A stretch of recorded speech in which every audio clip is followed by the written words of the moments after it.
Penanganan awal dengan memberikan perhatian dan pendampingan penuh terhadap korban, berkoordinasi dengan rumah sakit, serta memberikan dan membentuk tim investigasi untuk melakukan pendalaman dan investigasi secara menyeluruh guna mengetahui secara pasti kronologis maupun penyebab insiden tersebut. Perlu kami tegaskan juga bahwa proses ini dilakukan secara profesional, objektif dan menyeluruh agar setiap fakta yang diperoleh nantinya dapat dipertanggungjawabkan. Kami juga mengajak seluruh pihak untuk bersama-sama memberikan ruang kepada tim investigasi agar dapat bekerja secara optimal serta menghindari spekulasi mengenai penyebab kejadian sebelum seluruh proses pemeriksaan selesai. Tim investigasi sudah dibentuk dan sore hari ini juga sudah berangkat menuju ke tempat kejadian.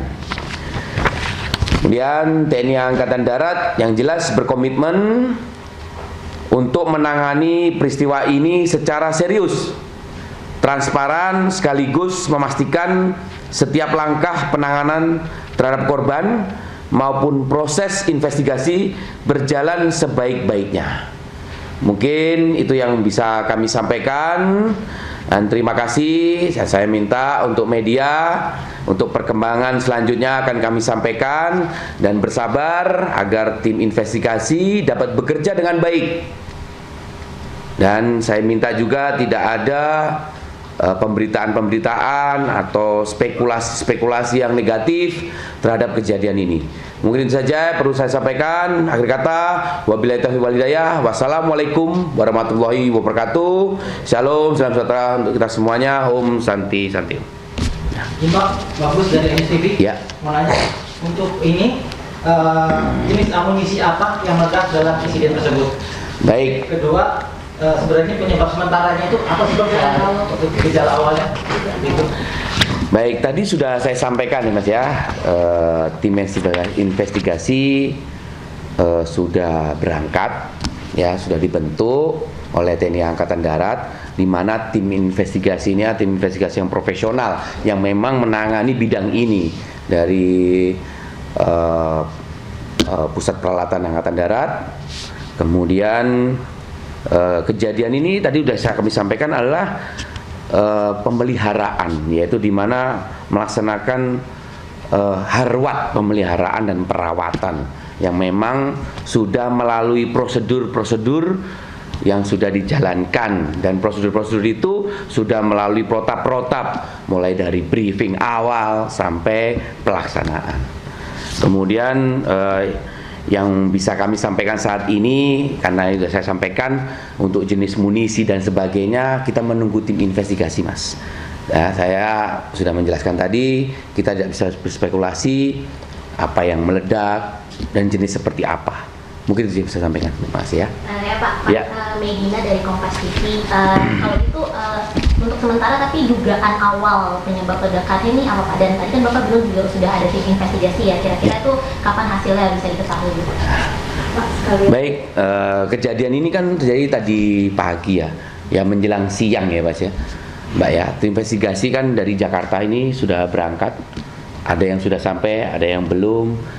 Dan seperti ketahui bersama, apabila kejadian munisi ini kan tentu penanganannya tidak sembarangan, tidak bisa langsung masuk, mungkin melalui tahap-tahap. Sampai saat ini mungkin sedang berlangsung pembersihan dulu, mulai dari ring luarnya sampai di titik tempat sasaran itu, tempat meledaknya itu. Jadi saya juga belum bisa menyampaikan di sini, Mbak. Masih bekerja, makanya saya bilang bersabar. Nanti secara bertahap akan kita sampaikan. Tentunya setelah hasil investigasi selesai. Itu saja. Nah, gimana sih ya, Pak? Mungkin tadi kan sudah Bapak sebutkan juga saat ini sedang melakukan pengamanan dan sebagainya. Mungkin bisa dielaborasi lagi Pak. Jadi saat ini di lokasi apa yang dilakukan, kemudian mengantisipasi hal serupa terjadi di waktu dekat. Baik, ya sudah saya sampaikan tadi. Yang jelas Apabila sudah terjadi sesuatu itu, ya tempat itu sudah pasti diamankan, di-clearin semuanya, sudah ditutup.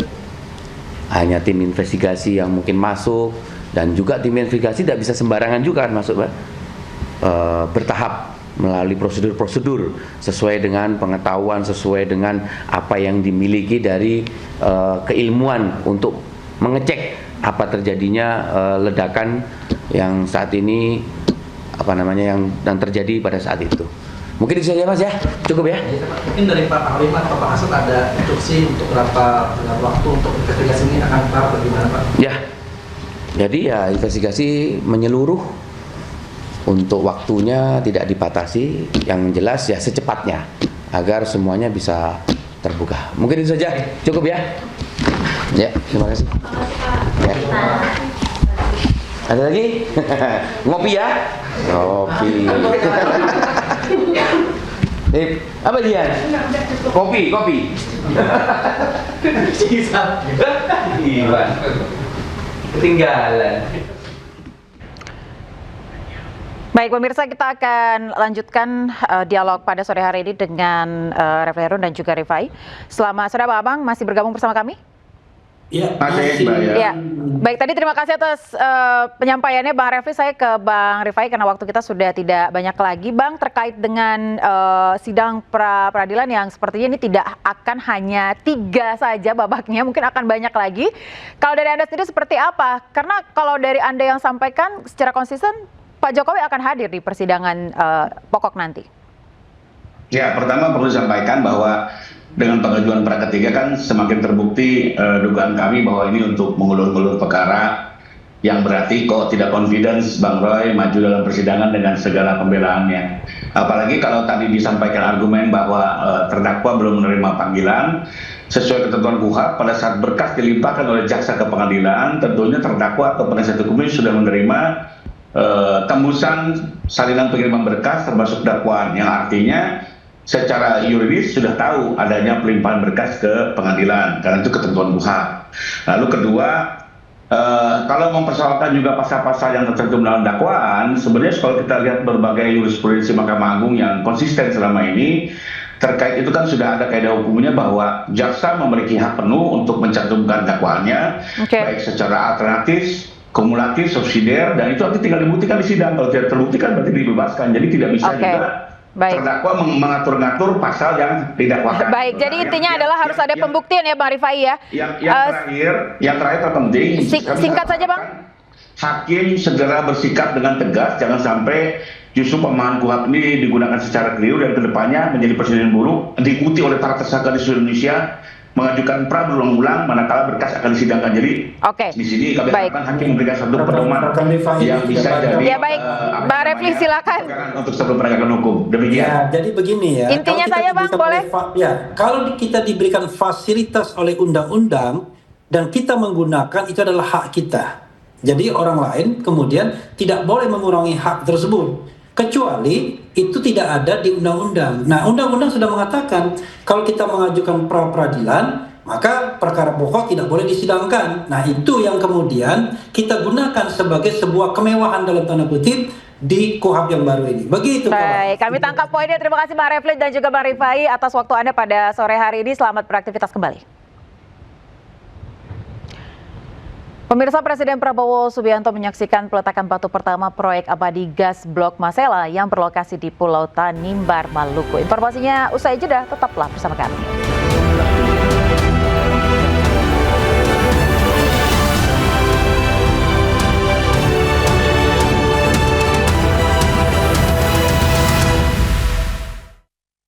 Aku Viva. Pemirsa, anggota BPK Bobi Rizaldi penuhi panggilan KPK sebagai saksi dalam dugaan kasus suap yang menjerat Bupati Muara Enim nonaktif Edison.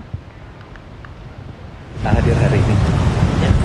Nggak ada bawa berkas apa? Bobi Rizaldi memenuhi panggilan KPK dan tiba pada pukul 9:55 waktu Indonesia Barat.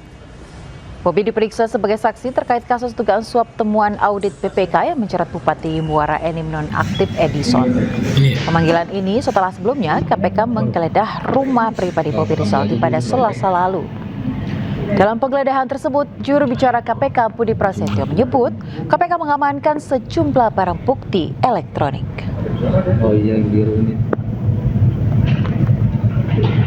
Penggeledahan hari ini penyidik menemukan dan melakukan penyitaan terhadap barang bukti elektronik, di mana dalam penggeledahan ini tentu nanti juga akan dilakukan ekstraksi terhadap beberapa BBE tersebut. Ya, tentunya dalam penggeledahan ini juga penyidik mendapatkan petunjuk ya untuk kemudian berkeyakinan melakukan penggeledahan untuk mencari bukti-bukti tambahan yang dibutuhkan untuk mengungkap perkara ini menjadi terang benderang.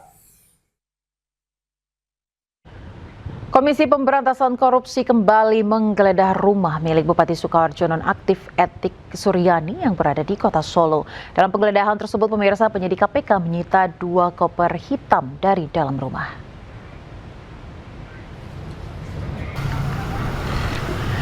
KPK kembali mendatangi rumah Bupati Sukoharjo Etik Suryani yang berada di Kampung Jagalan Lawean, Solo, Jawa Tengah. Di rumah inilah tempat Bupati Etik diduga menyimpan emas 2,5 kg. Penggeledahan tersebut berkaitan dengan kasus dugaan pemerasan perangkat daerah yang menyeret Etik Suryani. Selain itu, di lokasi penggeledahan terdapat sejumlah personel kepolisian yang berjaga. Dalam penggeledahan tersebut, penyidik KPK menyita 2 koper hitam dari dalam rumah.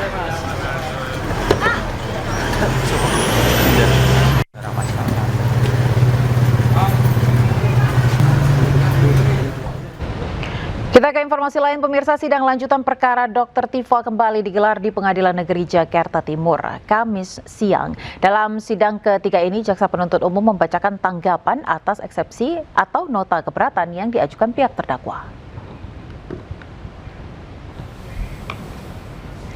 Dalam persidangan, jaksa meminta majelis hakim menolak seluruh eksepsi yang diajukan tim kuasa hukum Dr. Tifa. Menurut jaksa, surat dakwaan telah disusun secara cermat, jelas, dan lengkap sesuai ketentuan KUHAP. Jaksa juga menilai sejumlah keberatan yang diajukan pihak terdakwa telah masuk ke dalam pokok perkara. Usai mendengarkan tanggapan jaksa, majelis hakim menunda persidangan dan akan membacakan putusan sela pada sidang berikutnya. Melalui putusan tersebut, hakim akan menentukan apakah eksepsi terdakwa diterima atau ditolak. Apabila ditolak, persidangan akan berlanjut ke tahap pemeriksaan saksi dan pembuktian. Nah, jadi kemudian yang paling penting tadi sudah disampaikan pada perkara ini ya, pada sidang hari ini yang paling penting sebetulnya adalah sesi yang terakhir ya teman-teman ya, masyarakat Indonesia. Anda semua bisa melihat betapa enggannya, betapa tidak maunya jaksa penuntut umum menyerahkan berita acara BAP dari ahli ya sebanyak 26 orang ahli yang dihadirkan oleh Polda Metro Jaya. Padahal 26 ahli itu resumenya ada, tetapi di BAP mereka tidak ada. Ini sudah sidang ketiga. Karena seharusnya sebelum sidang berjalan pada sidang pertama itu BAP sudah diserahkan kepada kami lengkap, selengkap BAP yang diterima oleh hakim.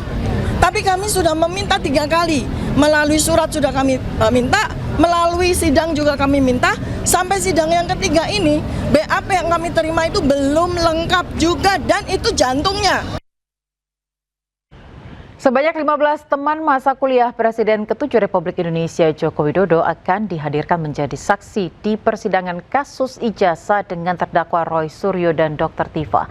Saksi-saksi yang akan dihadirkan adalah rekan satu angkatan, satu fakultas, bahkan teman satu kelas Jokowi saat kuliah di UGM.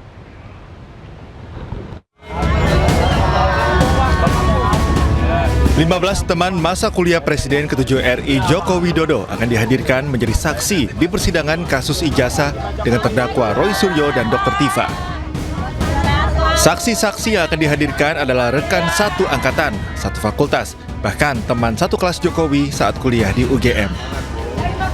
Para saksi yang akan hadir bukan merupakan perintah Jokowi, melainkan inisiatif dari teman-temannya sendiri. Teman-teman Bapak kompak untuk memberikan keterangan yang lebih firm. Dan tentunya apa yang diberikan keterangan dari penyidik sampai pengadilan, itulah yang akan kita sampaikan ke publik. Bahwa hal ini kan kita lihat betul-betul terjadi storyteller yang ditata rapi, seolah-olah Pak Jokowi adalah seorang yang tidak berkuliah lah, jasa palsu lah. Kita tepis semua. Ade juga menambahkan kehadiran para saksi ini adalah bentuk perlawanan terhadap narasi bohong atau hoax yang selama ini menyerang latar belakang pendidikan Jokowi. Dari Solo, Jawa Tengah, Septiantoro, iNews melaporkan. Pemirsa, pihak bongkar ijazah Jokowi atau Bon Jovi datangi PT UN Jakarta memenuhi panggilan sidang gugatan Universitas Gadjah Mada terkait status ijazah Presiden RI ke-7 Joko Widodo. Sebelumnya, status ijazah Jokowi diputus sebagai informasi publik yang bisa diakses masyarakat.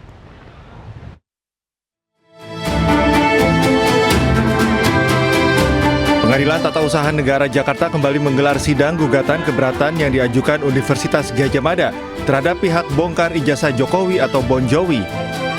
Gugatan ini merupakan respon atas putusan Majelis Hakim Komisi Informasi Pusat terkait status ijazah Presiden ke-7 RI Joko Widodo yang diputus sebagai informasi publik.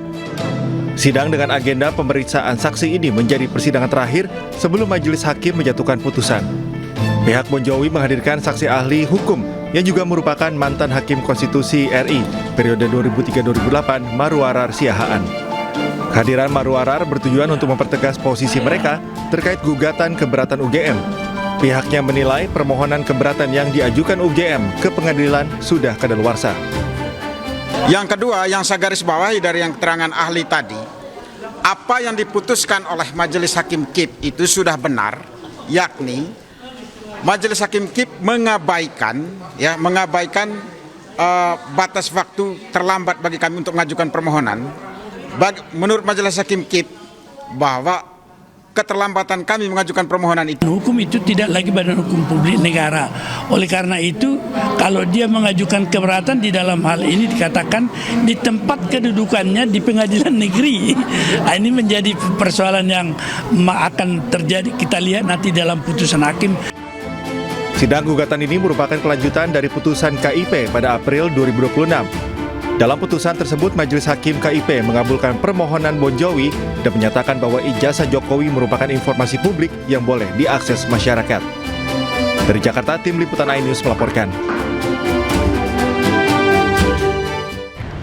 Roy Suryo dilaporkan ke Polres Metro Jakarta Selatan atas dugaan pencemaran nama baik dan fitnah oleh Ketua Umum Gibran Nisti.